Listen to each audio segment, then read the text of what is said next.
बिस्मिल्लाहिर्रहमानिर्रहीम, अस्सलाम वालेकुम। आप सबको business management in Urdu channel में खुशामदीद कहता हूं। हमारा आज का टॉपिक है effective knowledge management tools and techniques.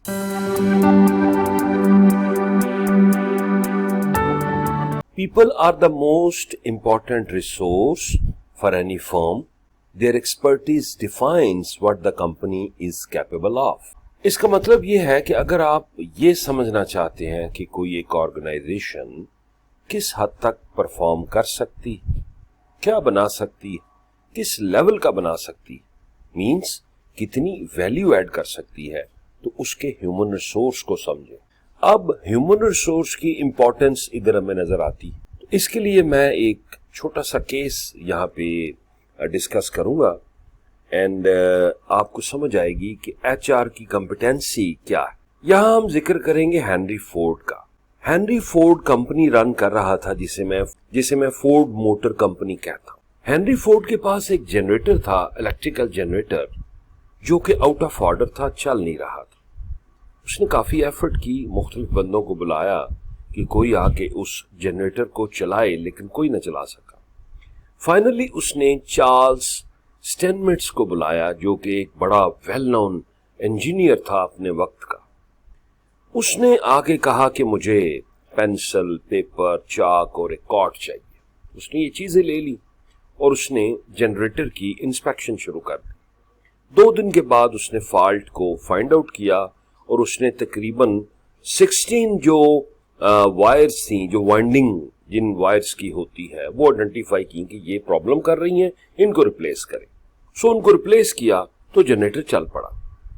अब हेनरी फोर्ड ने कहा कि मुझे अपनी प्राइस दो, मुझे अपनी इनवाइस दे दो ताकि मैं तुझे पेमेंट कर दूं। चार्ल्स ने $10,000 की इनवाइस जनरेट की। अब जिस वक्त की मैं बात कर रहा हूं, उस वक्त $10,000 एक बहुत बड़ी रकम समझी जाती थी।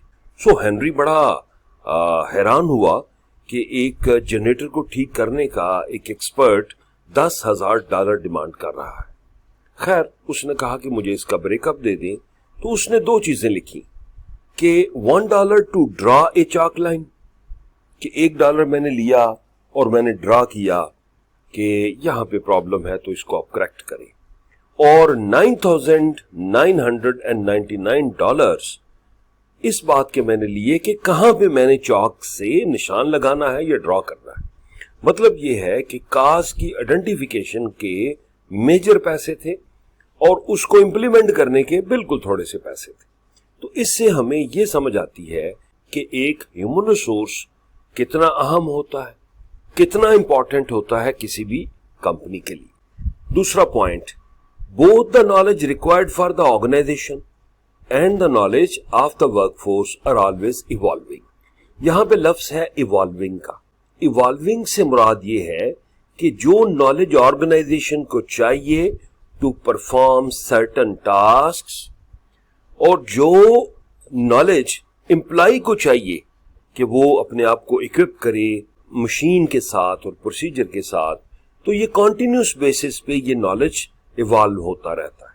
तो केएम के पर्सपेक्टिव में इस नॉलेज को आपने रिकॉर्ड करना होता है इन टाइम, ताकि वो दूसरों को अवेलेबल हो और वो इससे इस्तेफादा कर सकें। अच्छा, अब ये जो नॉलेज है, हम इसको किस तरह रिटेन कर सकते हैं, किस तरह रिकॉर्ड कर सकते हैं। अब हम वो टूल्स एंड टेक्निक को समझेंगे। सबसे पहला टूल है critical knowledge grid. Critical knowledge grid जो है वो कंपनी जिसका नाम है टीवीए मींस टेनेसे वैली अथॉरिटी, उसने यूज किया। इसका ऑब्जेक्टिव ये है कि सबसे पहले आपने क्रिटिकल नॉलेज को समझना है कि ये किस जगह पे है। लाइक जो आपकी वर्कफोर्स है वो कैरी कर रही है, और अगर वो ह्यूमन रिसोर्स जो क्रिटिकल नॉलेज, इंपॉर्टेंट नॉलेज को कैरी कर रहा है, कल को अगर छोड़ देता है तो आप क्या करेंगे। तो उस गैप को फिल करने के लिए क्रिटिकल नॉलेज ग्रिड की बुनियाद पड़ी। अब क्रिटिकल नॉलेज ग्रिड में आपने अंदाजा लगाना होता है कि एक बंदा 2 साल में जा सकता है, तो क्या स्ट्रेटजी होनी चाहिए।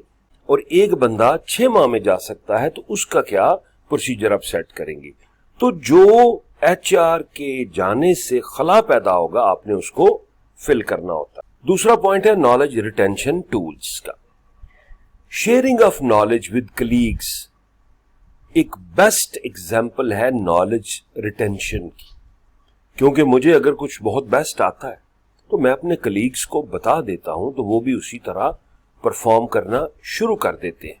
और इसमें हम जिक्र करेंगे नॉलेज रिटेंशन का थ्रू क्रॉस ट्रेनिंग्स। अब क्रॉस ट्रेनिंग्स में आपने 2 बातें याद रखनी है, एक है आपका टेसिट टूल्स और दूसरा है आपका एक्सप्लिसिट टूल्स, जिसको आप यूज करते हुए नॉलेज को रिटेन करते हैं। टेसिट टूल में पहला पॉइंट आता है जनाब स्टोरी टेलिंग का, थ्रू स्टोरी मैसेज को समझना, ऑन जॉब ट्रेनिंग हो जाएगी, मेंटोरिंग हो जाएगी, लेसन लर्नड हो जाएगी। इन सब से आप नतीजा अखज करते हैं जो कि दूसरे इसको इस्तेमाल करते हैं। और जो आपके एक्सप्लिसिट टूल्स हैं उसमें डॉक्यूमेंटेशन है या ऑन जॉब ट्रेनिंग का आप जिक्र करते हैं।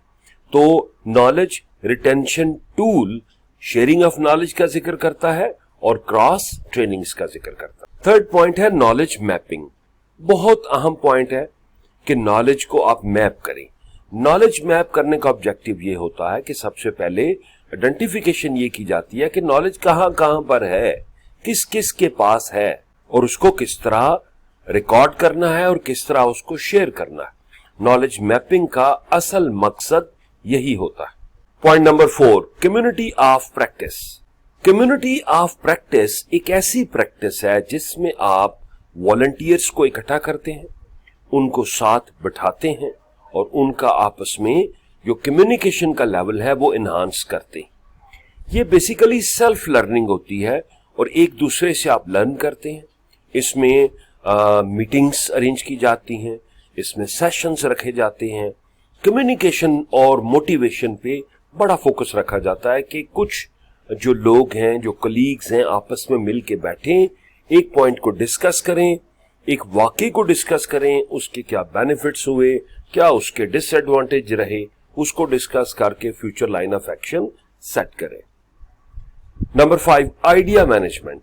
याद रखें, जब भी आप नया चैलेंज फेस करेंगे तो आपको नया आइडिया चाहिए उसको हल करने के लिए। अब नया आइडिया मैं कहां से लूंगा? ओके, एक तो मैं किताबें पढ़ता हूं या मैं किसी कंसल्टेंट को बुलाता हूं आउटसाइड ऑर्गेनाइजेशन। दूसरा ये है कि मैं वो challenge with in workforce float कर देता हूं। किस तरह करूंगा? मिसाल के तौर पे मैं एक बॉक्स बना देता हूं और उसको आइडिया बॉक्स का नाम देता हूं और अपने वर्कफोर्स को कहता हूं कि ये प्रॉब्लम है, इसका सोल्यूशन दें। तो जो आपकी वर्कफोर्स है उधर लिख के कुछ उसमें डाल देगी, आप उठा के देखेंगे और जो आइडिया आपको बेस्ट लगे आप उसको फॉलो करेंगे। या आप वर्चुअल बॉक्स बना सकते हैं, उसमें कोई आइडिया ले सकते हैं, या ईमेल कर सकते हैं, चैट बॉक्स ऑन कर सकते हैं। तो ये सारे टूल्स यूज करते हुए जो नया चैलेंज आपको देखने में आ रहा है, आप उसका सोल्यूशन ढूंढ सकते हैं। De Bono's 6 hats. De Bono's 6 hats ये कहता है कि हर बंदे में जो बायसनेस है कि किसी एक चीज को, किसी एक पर्सन को अननेसेसरी सपोर्ट करनी without logic, without considering the merits, तो वो इस पॉइंट पे फोकस करता है। इसके 6 पॉइंट्स हैं। नंबर 1 पॉइंट है कंफर्मेशन बाइस। इसमें कोई एक इशू है, उसके बारे में आप सर्च करते हैं लेकिन बड़ी लिमिटेड करते हैं। Premature termination. आपके पास एक प्रॉब्लम है, आपको किसी ने कोई सजेशन दी है, आप एक ही सजेशन को लेके आगे चल रहे हैं, फर्दर इन्वेस्टिगेट नहीं कर रहे, वो सही हो जाए गलत हो जाए तो चांस पे चलेगी बात, तो इसको मैं प्रीमेच्योर टर्मिनेशन का नाम देता हूं।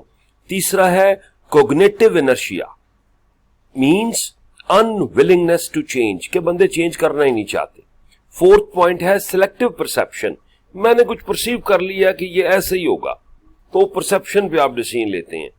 विशफुल थिंकिंग मींस कि आप ऑलवेज पॉजिटिव ही सोचते हैं या आप ऑलवेज नेगेटिव ही सोचते हैं, तो ये विशफुल है कि शायद ऐसा हो सकता है, हो जाएगा, तो हम इस स्टेज पे चले जाएंगे। And finally choice means supportive bias के फजूल में किसी को आप सपोर्ट कर रहे होते हैं। तो ये 6 किस्म की बायसनेस है, इसको अवॉइड करना होता है और वर्कफोर्स को आपने फैक्ट्स एंड फिगर्स पे लेके जाना है, फिर आपके मसले का हल निकलेगा। अदरवाइज कंपनी जो चैलेंज फेस कर रही है वो एज इट इज स्टैंड कर सकता है। तो बेटा ये हमारा आज का टॉपिक था, मुझे उम्मीद है you got the point.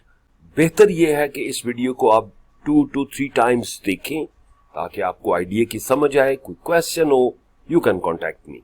Best of luck.